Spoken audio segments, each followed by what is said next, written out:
Hi there, I'm back here again with Tattoo, and we are going to just keep going with the last lesson that we just did, but we're going to work on cantering. So the last two riding lessons, we talked about all of our lateral work as well as the adjustability. So we want to make sure that we can do all of the lateral work in the canter, as well as making sure that our horse's stride is adjustable within the canter so that we can get a short stride and a long stride from the horse. We mentioned in the last video that our lateral work sometimes helps us to develop the strength and balance that we need to get the collection from our horse. So we're gonna, once you feel like your horse has got some good strength and balance in the trot, then you can start taking those same exercises and doing that at the canter as well. And the reason it's important to be able to do your lateral work in the canter is because you are going to be, if you're going to compete in dressage, you are going to need to learn how to do a half pass in the canter. So that is one lateral movement that you will be tested on. But it's a good idea to be able to feel like you can control where your horse's shoulders go and where your horse's haunches go when you're cantering, because at some point you're going to want to do flying lead changes. So we're going to do simple changes at some point, and then we're going to do flying lead changes. So this is kind of the prerequisite for those movements, is that we can be able to shift our horse's shoulders from side to side and shift our horse's haunches from side to side, as well as getting our horse to go bigger and smaller in the canter. So I'm just going to show you some things that you can do with your horse to get them started with that. And basically it's the same thing that we did at the trot. We're just going to do it at the canter as well. We'll start off on our circle exercise. We're going to do a little bit different version of this, because I'm sure you're probably tired of that exercise by now. So what I'm going to do is actually just more of a spiral exercise. So for those of you who are just starting to work on adjustability in the canter with your horse, a 10-meter circle might be too small for your horse. So if we work on a spiral, that's going to help start getting your horse more used to getting a little bit smaller and then coming out bigger again. And then as you start feeling good, you can get those circles smaller and smaller, and then work your way up to doing a 10-meter circle with your horse. All right, so let me just get Tattoo going. We're going to start to the left, because that's definitely his better direction. And I'm going to come to the middle of the ring, and I'm just going to do my spiral exercise. So when I do a spiral, I'm going to start off on a 20-meter circle. And I'm going to be very mindful of the middle of my circle, and make sure that I always stay an equal distance away from the middle of my circle, regardless of what size circle I'm doing. So when I'm out on 20 meters, I make sure I stay an equal distance away from that middle. And then when I want to spiral in, I'm just going to bend my horse a little bit more onto the smaller size circle. And I'm just going to do it gradually. Notice I didn't come in a lot, but I still have the same middle. So I'm going to stay an equal distance away from the middle as I go around the circle. And with Tattoo, because he's pretty fit, I can work my way all the way to 10 meters. But if your horse is just starting this, maybe just go to 15-meter circle, or wherever you think that your horse is comfortable. You can push them outside their comfort zone a little bit to get them to try the smaller circle. So they got to get fit somehow, right? Then when you get to the smallest size you're going to ride, you'll just start practicing your legio aids and push them out sideways a little to one size bigger. And again, going all the way around that one size bigger, being mindful of the middle of your circle, right? And then you're just going to keep going like that. So when you finish one full round of the bigger circle, use your leg yielding aids, left flexion, left leg, to push your horse out again to a bigger circle. And then you keep doing that until you've made your way back out to 20 meters. And when we get cantering, you're going to see that once I get back out to my 20 meters, I'm going to let my hip swing a little bit bigger and ask Tattoo to make a big canter stride. All right, so I'm going to just get him trotting and then I'll canter it, and we'll try that.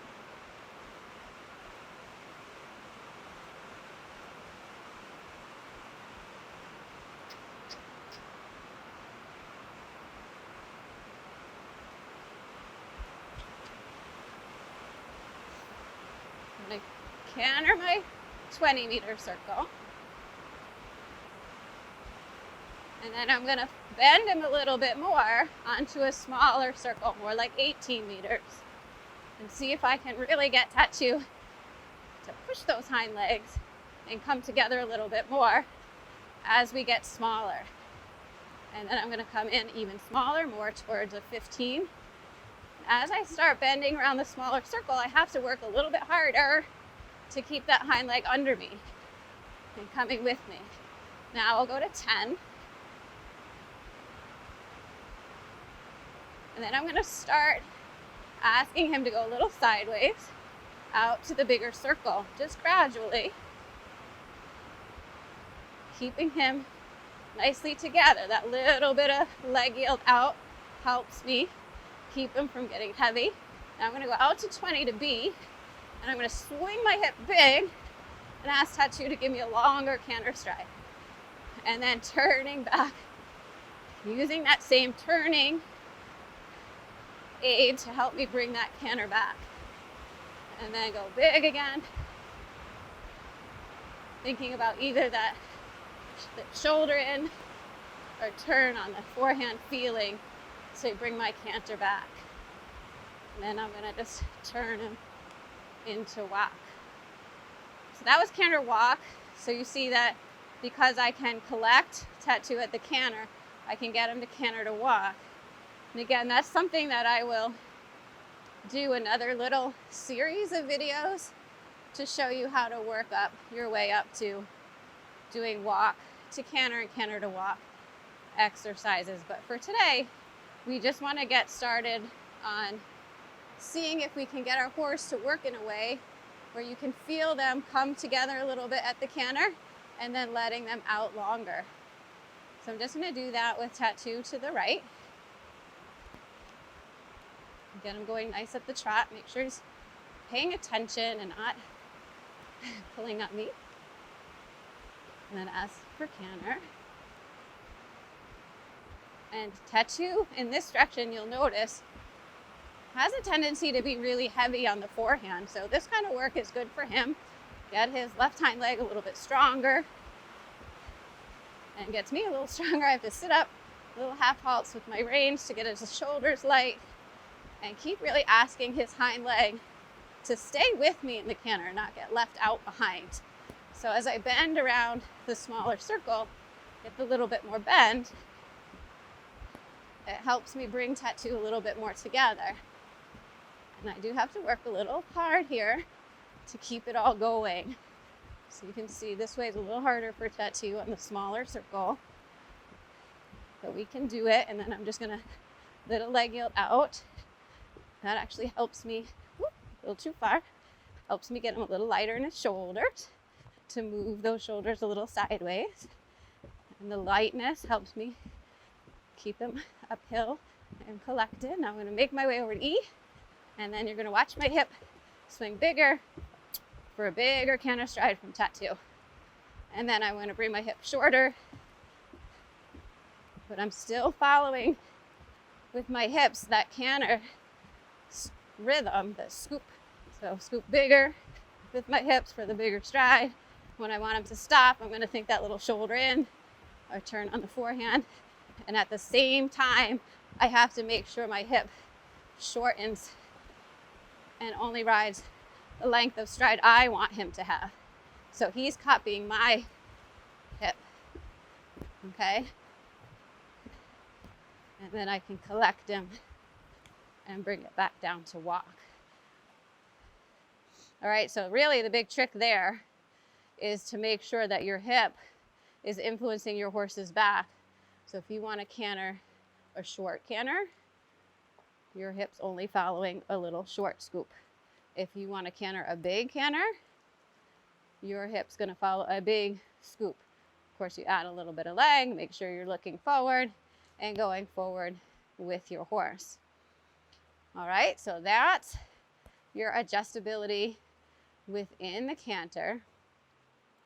But now I want to make sure that while you're cantering, we're going to canter out and on the track, that you can actually do your lateral work while you're cantering. And then we'll do some lateral work, and then we'll throw some lengthenings in there and see how we do, okay? So I'll just pick up my trot again. And we're just gonna, at the trot, remind you of your lateral work. So when you do your shoulder in, you're bringing your horse's shoulders to the inside track, and your shoulders stay with your horse's shoulders, right? So when you do this at canter, you don't have to think very steep. You're gonna do it mostly just by guiding your horse's shoulders to that inside track and making sure your shoulders stay with them. Remember your haunches in, shoulders over to the wall, bump in. We're gonna wanna do that at the canter as well. And we also want to be able to do a half pass at canter, positioning towards the center line. And when you're doing it at canter to start, if you haven't done flying lead changes, just do them from the wall to the center line so that you don't have to change direction. I'm just gonna change direction, and we'll just do that at the trot the other way, and then we'll do it at the canter.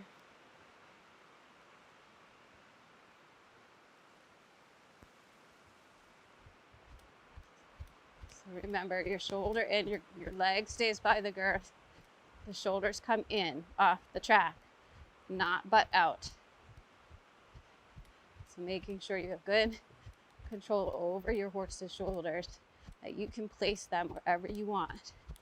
So haunches in, his shoulders are gonna go to the wall. Bum comes to the inside. Good boy. And then we'll do our half pass.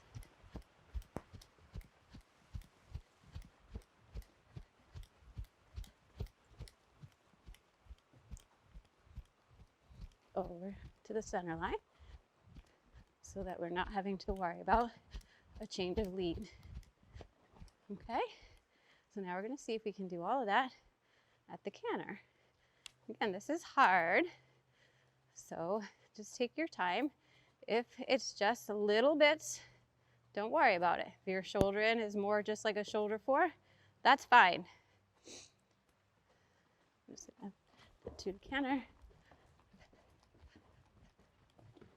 Get him going. And I need to make sure Tattoo's listening, so I'm going to ride that 10-meter circle because he's a little bit wanting to lean on me and not pay attention. So I'll get him under control on my 10-meter circle, and then I'm going to bring him into that shoulder in position. And again, Tattoo's kind of anticipating and trying to take over. Use my short side to get him going a little bit. Try that again over here. I'm just going to turn my shoulders, good, off the track a little. So he's just a little bit on an angle. And then I feel like I've got my horse going in a way that I can control his shoulders. It's kind of a good one to see this on because he does try to take over so much, and you can see how hard it is for me to control where his shoulders go when he does that. I'm going to bring his shoulders right now and swing his haunches to the inside and make sure I can get his hips where I want them.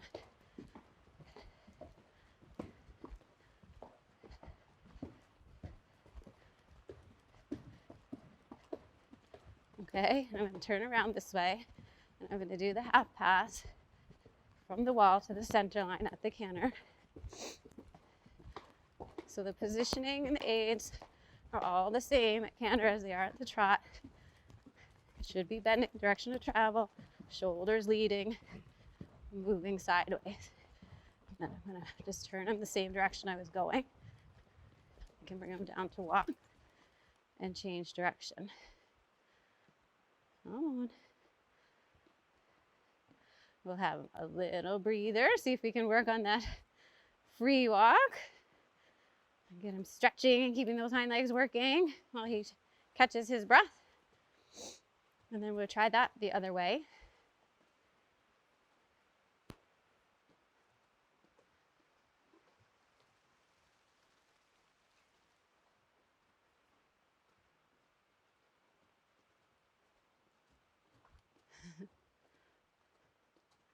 Okay.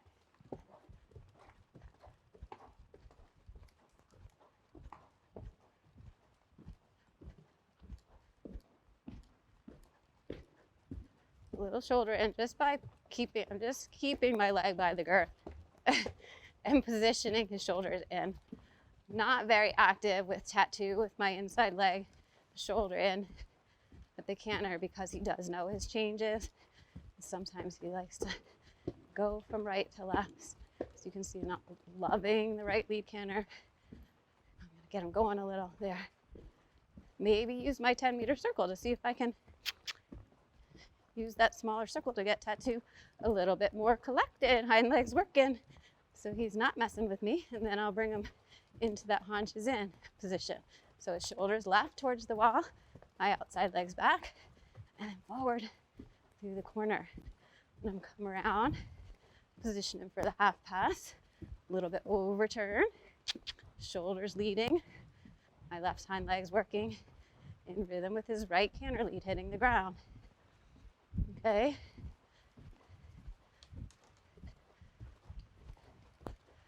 So you see, now that I have tattoo going a little bit better, I could actually try a lengthened stride down the long side with him. So I did all that collected work, and then I'm going to bring it back to that shoulder in to bring him back. And maybe when your horse is strong enough, you can feel a little more uphill for more of a medium, and then bring it back with that shoulder in feeling. And I'll bring tattoo back, and we can try that the other way. So this is kind of just showing you the progression of how the work should go over the course of many, many months when you start. So really, you're gonna get that good lateral work going at your walk and your trot, and then try it at your canter and see if that helps you feel like you can collect your horse.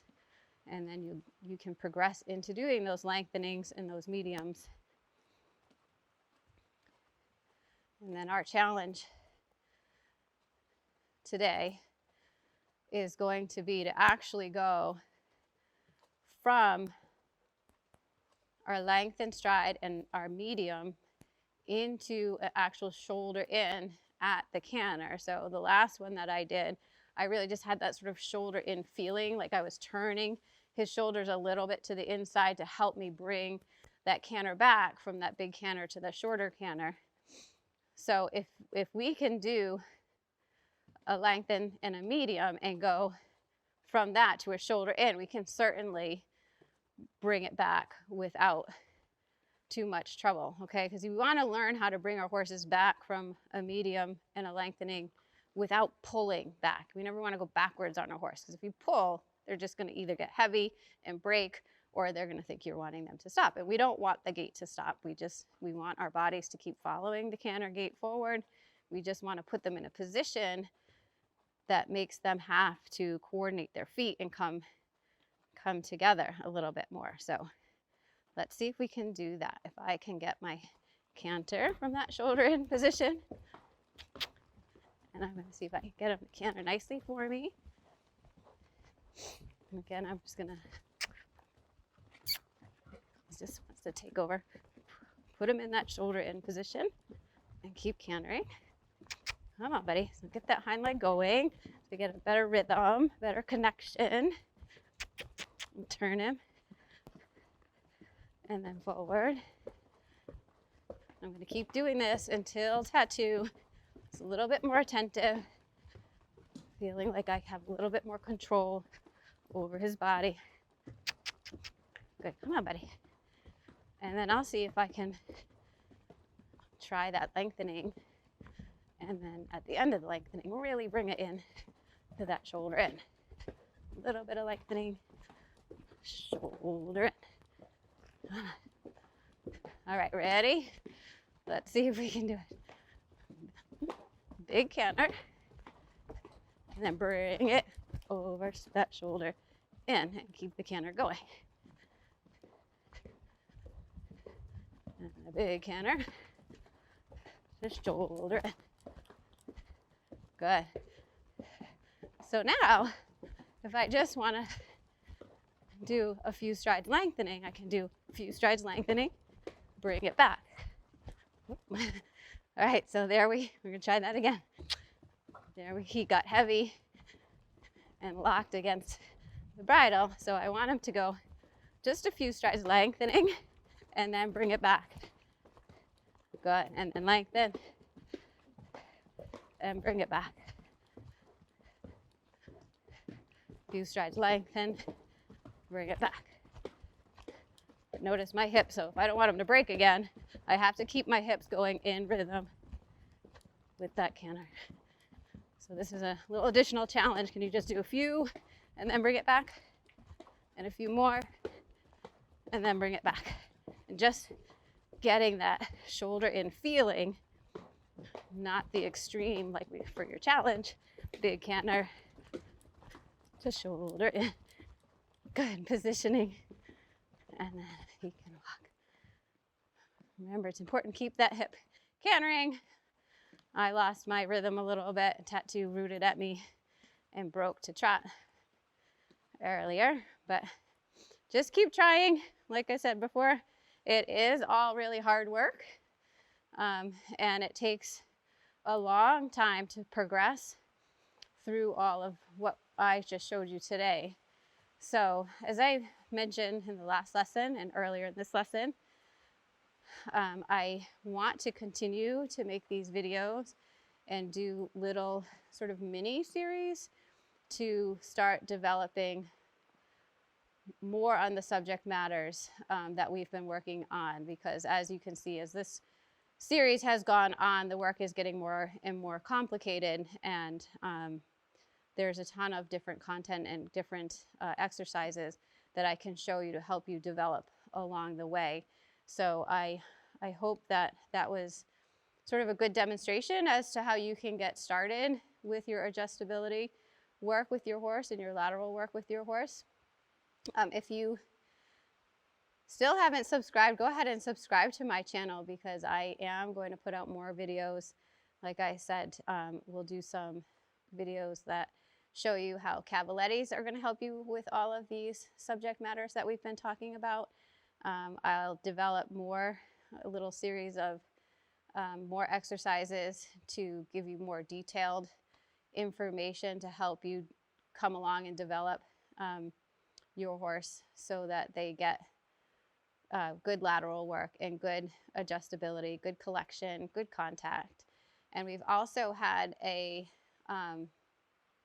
request for things like trailer loading. So I can show you the process that I go through to teach your horse how to load on a trailer. And we can do that in a little series of videos as well. So I hope that you look forward to seeing more videos like that, so that we can continue on with our work and start developing our horses so that we can do some more of the advanced work.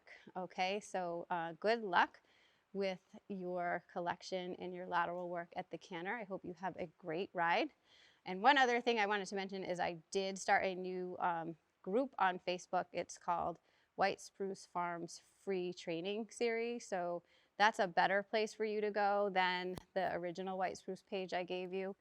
It's set up so that it is for a group, so you can make posts, you can put videos, pick pictures, ask questions, and hopefully meet some new friends. So go head over to Facebook and check that out.